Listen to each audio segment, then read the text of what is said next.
So I've both built and bought a lot of mechanical keyboards over the past 5 years or so. And if you had asked me what keyboard I would recommend even like 2 months ago, I would have probably given you a list of bare bones keyboards or kits and just told you to build one yourself. In a lot of cases, you'd save money and build a better board than pretty much anything you can buy online. But if you ask me that same question today, my answer has changed. This is one of the best pre-built mechanical keyboards you can buy, period. This is the Q1 Max made by Keychron. First of all, just like look at it. It's beautiful. I love the natural color scheme with the green keys and the slightly off-white body. The full aluminum casing has some serious heft to it, and it's got this like rough texture to the face that gives it just a little bit of tactility. On the back side of the keyboard, you have 2 switches, one to swap from a Windows key profile to a Mac, and one to swap between the 3 different connection modes: Bluetooth, wired, and 2.4 gigahertz wireless. The rough texture from the casing actually carries over to this clicky volume knob and the keys too. These are KSA profile keys, so they're very similar in height to SA, therefore very tall, but have some roundness to the center of the keys for ergonomics.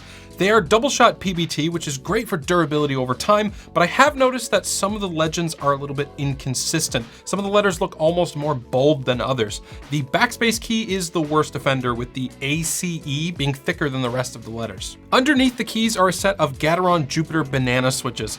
It might be a dumb name, but I actually really like these switches. They're lubricated right from the factory, and it seems to be done pretty well. I actually took apart one of these switches to re-lube it, and I couldn't really tell the difference between the one I lubed versus the one that was factory lubed, so that's great. You don't have to mod the switches to get a great typing experience, but there is one thing you might want to mod: the stabilizers. This is what the stock stabilizers sound like right out of the box. Yeah, not great. There's a lot of rattle there. I ended up completely pulling out the stabilizers and replacing them. I had a set of like cheaper stabilizers from KBD fans lying around that I clipped, lubed, and then performed the whole holy mod thing on it before I put them back into the keyboard. If you want to learn what that holy mod is, I'll leave a link for you in the description down below. It's a pretty simple and nearly free mod that involves using fabric band-aids to dampen the stabilizers so that you don't get any rattle. This is what the stock stabilizers sounded like again. And this is what the modified stabilizers sound like. So much better. Absolutely zero rattle. Now I know you want to hear what this thing actually sounds like to type on, so I'm not going to bury the lead any further. Here you go.